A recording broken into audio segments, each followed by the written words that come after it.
जियो entertainment का नया drama मन मस्त मलंग, जिसके ट्रेलर्स हम काफ़ी टाइम से देख रहे थे और लोग काफ़ी एक्साइटेड थे दानिश तैमूर की वापसी के लिए। तो जनाब दानिश तैमूर और सहर हाशमी की ये जोड़ी एक दफ़ा फिर जो है वो सामने आ चुकी है और हिट होने को तैयार है, क्योंकि कल इसकी पहली किस्त नशर की गई जिसने नाजरीन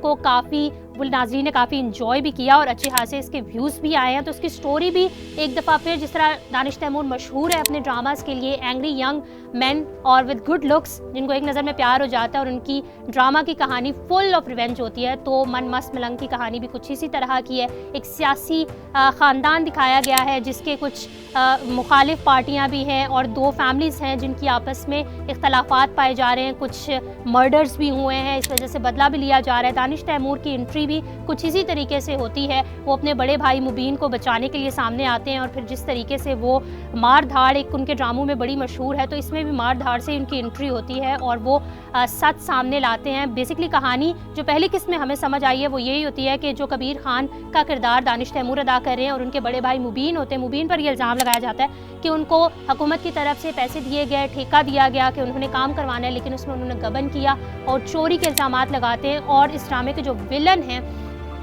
सिकंदर खान, वो जो है वो मुबीन खान पर इल्ज़ाम लगाते हैं कि उन्होंने चोरी की है और जिस वजह से वो उनको थाने जाना चाहिए। और एक चीज़ जो इसमें मुझे समझ आई ये आई है कि एक तो सिकंदर खान की फैमिली है और दूसरी जो है वो कबीर खान की फैमिली है। तो सिकंदर खान के जो वालिद हैं उनको कबीर खान की फैमिली ने उनका मर्डर किया हुआ होता है। सो ये तमाम कहानी इसी रिवेंज के इर्द गिर्द घूमती है कि वो किस तरीके से जो है वो उसका बदला लेंगे। और सिकंदर खान की बहन रिया, जिसको दानिश तैमूर पसंद करेंगे, वो सारी फैमिली बेसिकली चाहती है कि वो कबीर खान और उनकी फैमिली से बदला रहे और उनको उसी तरह मौत के घाट उतारे जिस तरीके से उन्होंने उसके बाप के साथ किया था। तो ये तमाम चीज़ें जो है वो पहली किस्त में समझ आई हैं। और मुबीन खान, पहली किस्त में उनके भाई पर यह इल्ज़ाम लगाया गया था कि उन्होंने हुकूमत के पैसे चोरी किए, जिसकी वजह से सिकंदर खान बखूबी कोशिश करते हैं कि वो उन्हें किसी भी तरीके से जेल के अंदर डालें, लेकिन एंड में सिकंदर खान खुद ही जेल जाते हैं, क्योंकि कबीर खान एज हीरो सामने आते हैं और वो तमाम कहानी सामने ले आते हैं और वो बता देते हैं कि वो बिल्कुल बेगुनाह है,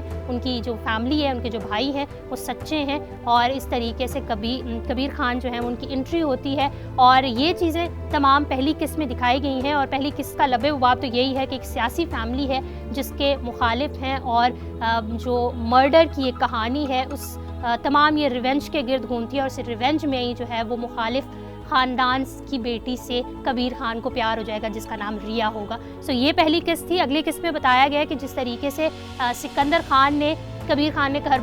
खान के घर पुलिस बुलवाई और फिर उस तमाम तमाशे को देखा, इसी तरीके से कबीर खान जो है वो अगली किस्त में सिकंदर खान के घर पुलिस भिजवाएगा और उस तमाशे को देखेगा और इस तरीके से चीज़ें जो हैं वो चलेंगी। और एक और चीज़, जिस तरह मैंने बताया था कि दानिश तैमूर के ड्रामों में अक्सर औकात ये चीज़ होती है कि पहली नज़र में प्यार हो जाता है, तो इस दफ़ा भी यही होगा कि रिया को वो किसी डांस शादी में देखते हैं जहाँ पे वो डांस करती हैं, वहाँ पे वो उसकी नज़र उस पर पड़ेगी और उनको उससे प्यार हो जाएगा और ये तमाम कहानी जो है वो इस तरीके से चलेगी। सो पहली किस्त हो गई है। अब दूसरी किस्त में ये दिखाया गया प्रोमो में, और आगे अगर हम स्टोरी को देखें तो साफ जाहिर है कि ये वैसी ही स्टोरी है जो दानिश तैमूर के दीगर ड्रामों की होती है कि लड़की से प्यार हो जाना, लेकिन लड़की जो है वो एक विलन की बहन है। तो वो तमाम सिनेरियो वही होगा जो दानिश तैमूर के दीगर ड्रामों में हुआ करता है इसी तरीके से। सो लेट्स सी कि ये ड्रामा किस तरफ जाता है। अगर आप इस हवाले से कुछ कहना चाहते हैं तो कमेंट सेक्शन में ज़रूर कहिएगा।